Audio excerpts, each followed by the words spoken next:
उत्तरा के गर्भ में एक साथ उत्तरा एक ऐसी माँ है, उत्तरा एक ऐसी माँ है, एक साथ ब्रह्मांड के रचयिता को भी रखी है और अपने बेटा को भी रखी है। तालियां बजाना माँ के लिए। दुनिया का माँ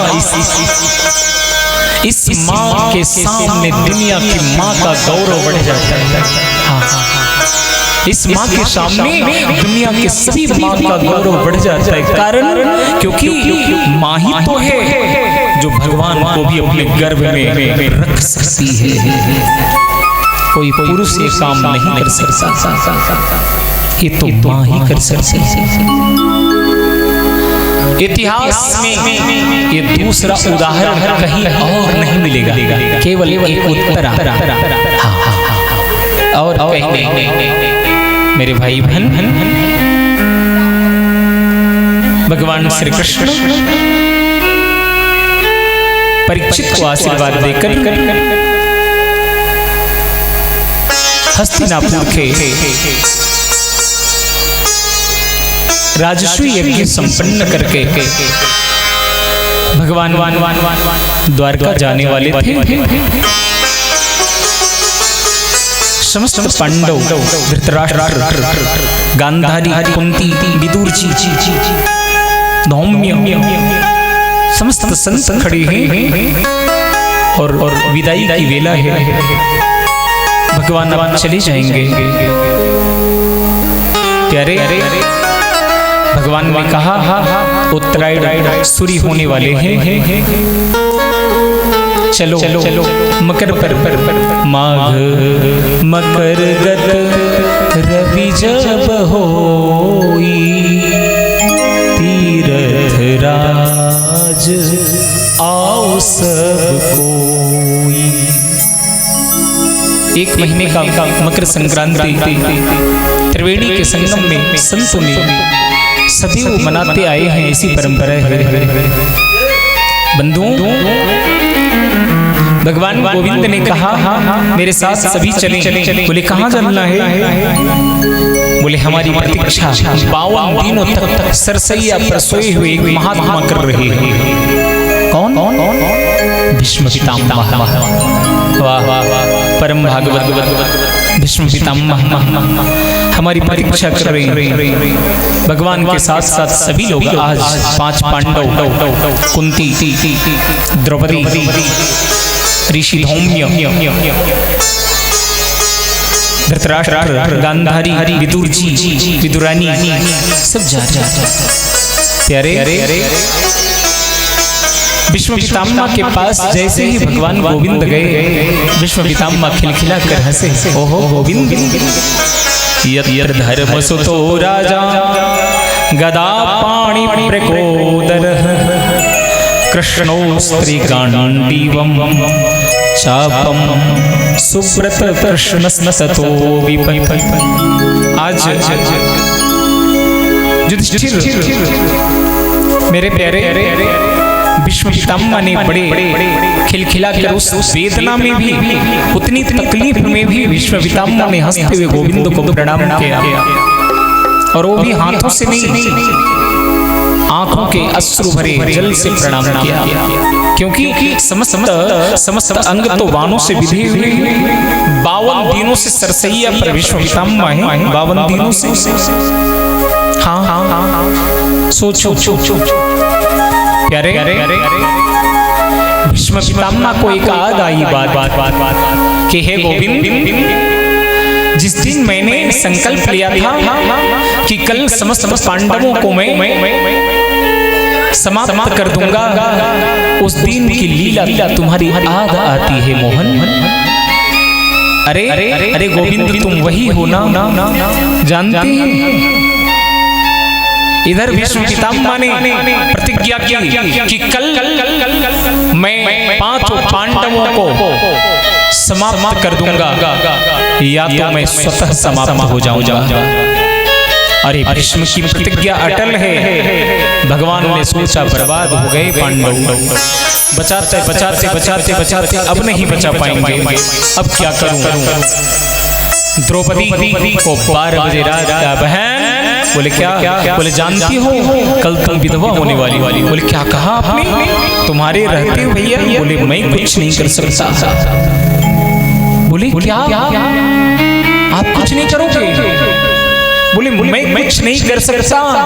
वो अटल प्रतिज्ञा भीष्म है और उन्होंने प्रतिज्ञा की है।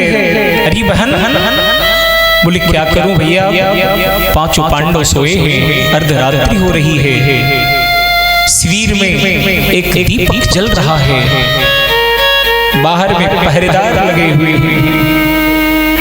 द्रौपदी से कहा बहन तुम जल्दी सज धज जाओ और जल्दी तैयार हो जाओ। कहाँ जाना है? बोले मैं कह रहा हूँ करो। द्रौपदी ने श्रृंगार किया, चूड़ियां भर भर हाथ पहनी और चल पड़ी गोविंद के पीछे। चलो भैया, मन में लालसा है, कल अभागी हो जाऊंगी मैं। 5 मेरे पांडव पति हैं और भगवान का वाक्य है।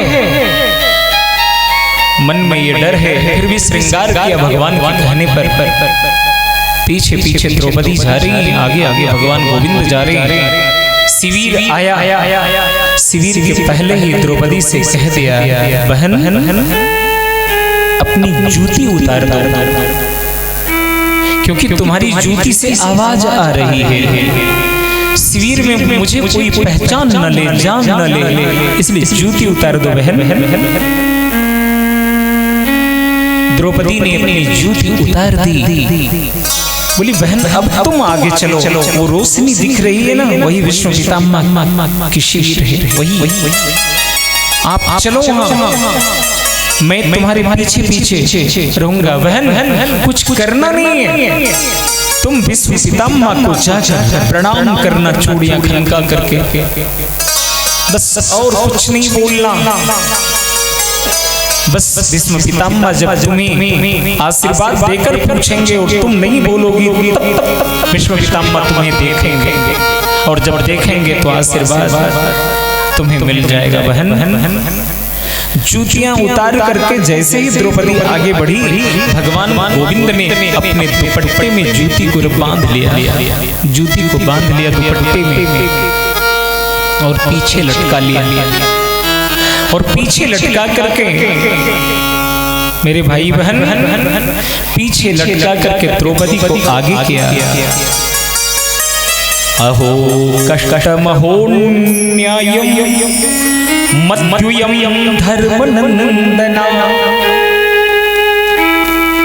जिनके एक पैनी नजर से ब्रह्मांड समाप्त हो जाता, आज ब्रह्मांड नायक अपने भक्त की जूती बांध कर चलता। वारे प्रभु वारे गोविंद। द्रौपदी शिविर में गई, जैसे गोविंद ने कहा था, बड़ी चूड़ियां खनकाते हुए नमन किया। भीष्म पितामह ने सोचा कि दुर्योधन की पत्नी श्रीमती भानुदेवी आई हैं, कहा जाओ सौभाग्यवती भव। जैसे इतना सौभाग्यवती का वरदान भीष्म पितामह ने दिया, कोई आवाज नहीं आई। और जब कोई आवाज नहीं आई तो भीष्म पितामह ने आंखें खोली और देखा तो सामने मेरी द्रौपदी। बोली बेटी तू? बोले हाँ तातश्री मैं आई हूँ। अब तातश्री अब ये कह दीजिए कि कल के सुबह में मैं सौभाग्यवती रहूंगी या अभाग्यवती रहूंगी, ये निर्णय तो आपका आशीर्वाद करेगा ना। भीष्म पितामह ने कहा बेटी मैंने जो कहा है वही सत्य होगा। मैं भी 5 पांडवों की हत्या का संकल्प लेकर के मन में जल रहा था बेटी। मुझे भी लग रहा था कि जिन पांडवों को अपने गोद में खिलाया है, मैं एक एक करके उन पांडवों का वध कैसे कर पाऊंगा। लेकिन बेटी अब तो तुम्हें मैं सौभाग्यवती का वरदान दे दिया। बेटी एक बात हमसे छिपाना नहीं, तुम यहाँ तक आई कैसे? ओहो, कैसे आई बेटी? बोलो। द्रौपदी चुप हो गई बेचारी, कुछ बोल नहीं पा रही, इशारा कुछ नहीं कर पा रही है, क्योंकि गोविंद ने कह दिया था, जितना कहा था उतने द्रौपदी बोली। बोले मैं समझ गया, तू अकेले नहीं आई होगी, मेरा छलिया यहाँ तुम्हें लाया होगा। भीष्म पितामह अपने शिविर से आगे निकले और जैसे दरवाजे पर्दा हटाया, पर्दे के पीछे में गोविंद खड़े थे। बोला वारे मनमोहन, वारे माखन चोर, वारे मुरलीधर, वारे माधव, द्रौपदी को यहाँ तक लाया विश्व कल्याण के लिए, तूने पांडवों की रक्षा किया। मुरलीधर, हरे अंदर तो आ जाओ।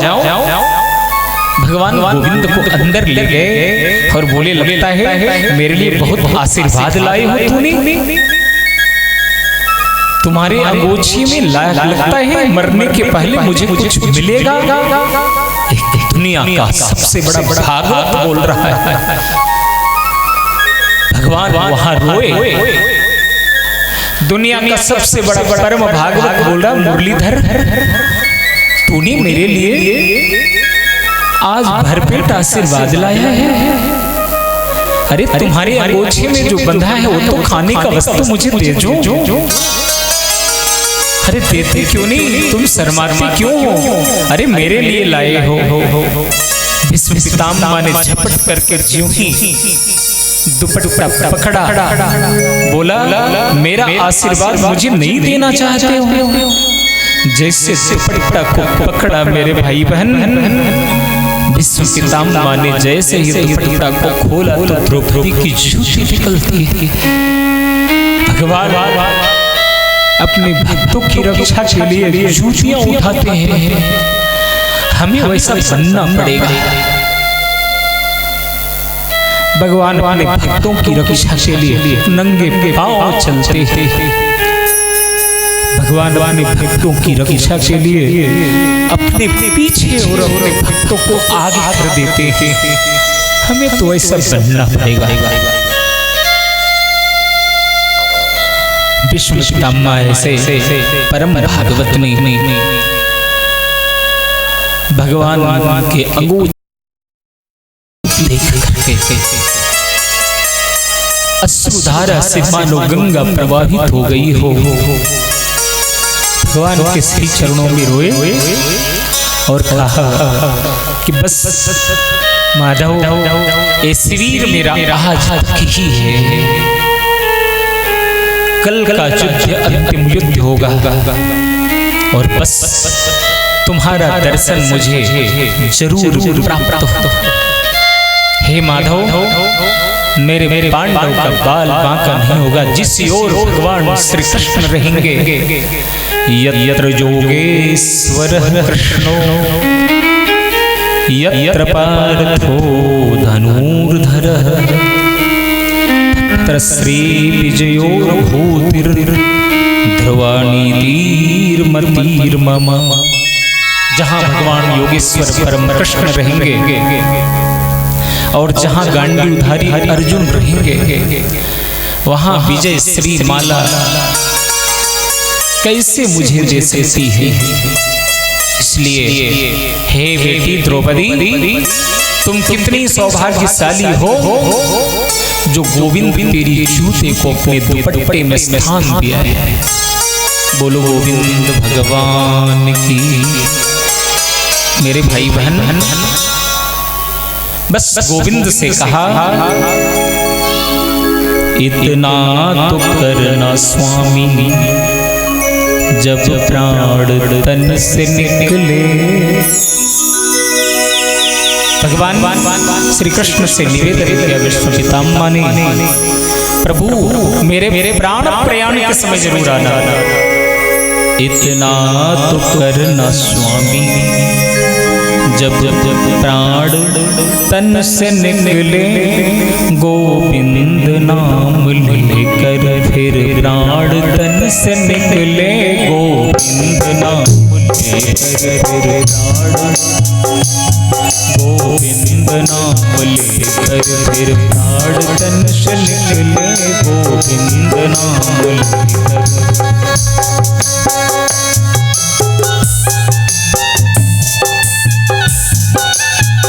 हरि बोलो।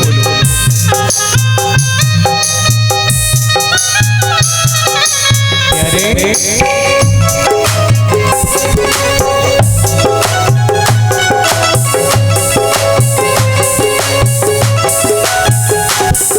ठाकुर जी केसर तिलक हो आला, केसर तिलक हो आला, मुख चंद्र सा उजाला, केसर तिलक हो आला, केसर तिलक हो आला, मुख चंद्र सा उजाला, केसर तिलक हो आला, मुख चंद्र सा उजाला। हे हरि डालू गले में माला, जब प्राण तन से निकले, डालू गले में माला, प्राण तन से निकले, डालू गले में माला, जब प्राण तन से निकले गोविंद नाम लेकर, फिर प्राण तन से निकले गोपाल नाम लेकर। और क्या कहा? हे गोविंद श्री गंगा जी का तट हो, जमुना का बंसी बट हो, श्री गंगा जी का तट हो हरि, श्री गंगा जी का तट हो, जमुना का बंसी बट हो, श्री गंगा जी का तट हो, जमुना का बंसी बट हो हरि। मेरा सांवरा निकट हो, जब प्राण तन से निकले, मेरा सांवरा प्राण तन से निकले, मेरा सांवरा निकट हो, जब प्राण तन से निकले। हरि बोलो जय हो।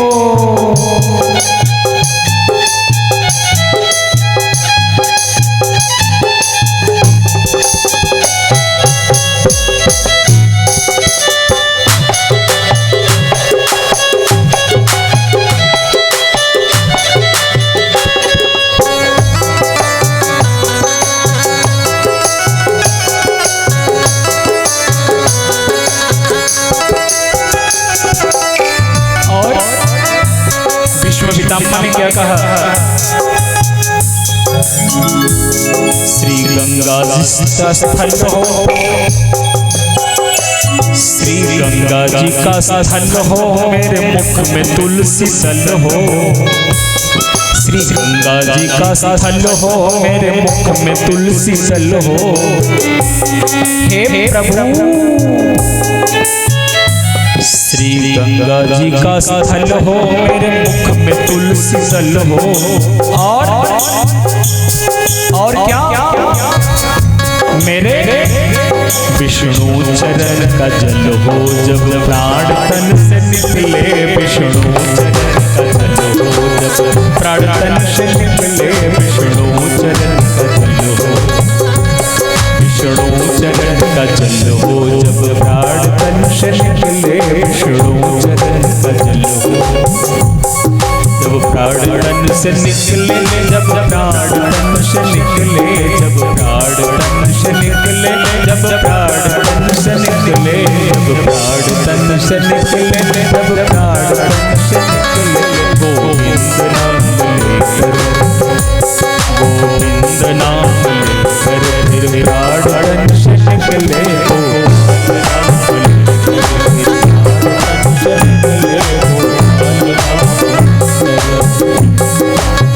जय हो हरि बोलो।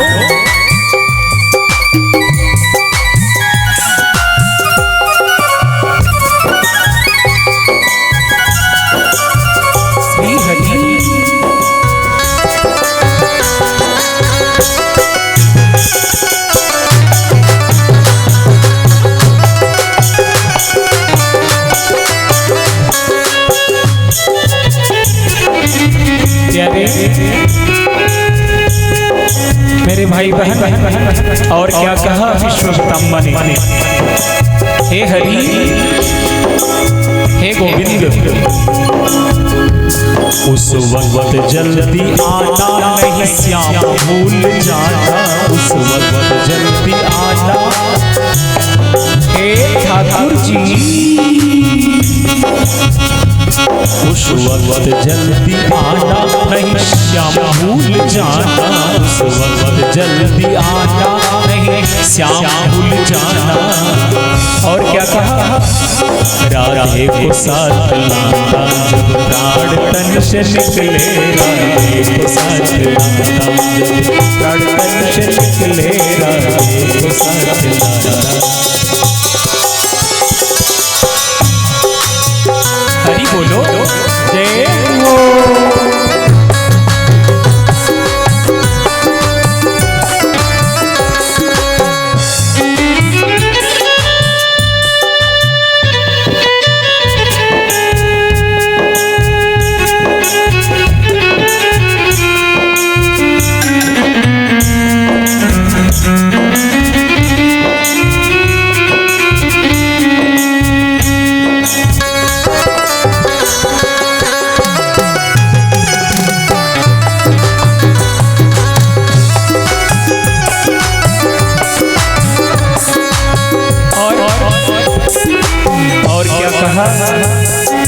क्या रे हे हरि हे गोविंद, सुधि होवे नहीं तन की तैयारी हो गमन की, सुधि होवे नहीं तन की तैयारी हो गमन की, सुधि होवे नहीं तन की। हे ठाकुर जी अपने शरीर के विषय में तनिक भी ध्यान नहीं रहे मेरा। सुधि होवे नहीं तन की तैयारी हो गमन की, सुधि होवे नहीं तन की तैयारी हो गमन की। और लकड़ी हो वृंदावन की जब प्राण तन से निकले, लकड़ी हो प्राण तन से निकले, लकड़ी हो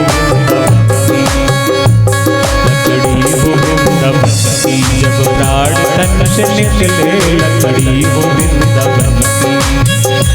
और अंतिम भाव कहा, हे ठाकुर हे गोविंद, उस वक्त जल्दी आना नहीं श्याम भूल जाना, उस वक्त जल्दी आना, उस वक्त जल्दी आना।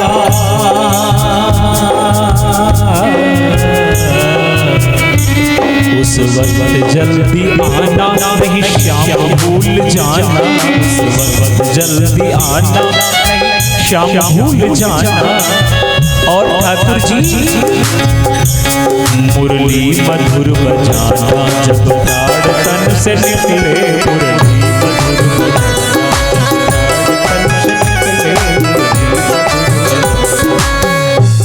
मुरली मधुर बजाना जब प्राण तन से निकले, मुरली मधुर बजाना जब प्राण तन से निकले, प्राण तन से निकले वो बालना, तन से निकले वो बालना, प्राण तन से निकले वो विंदना,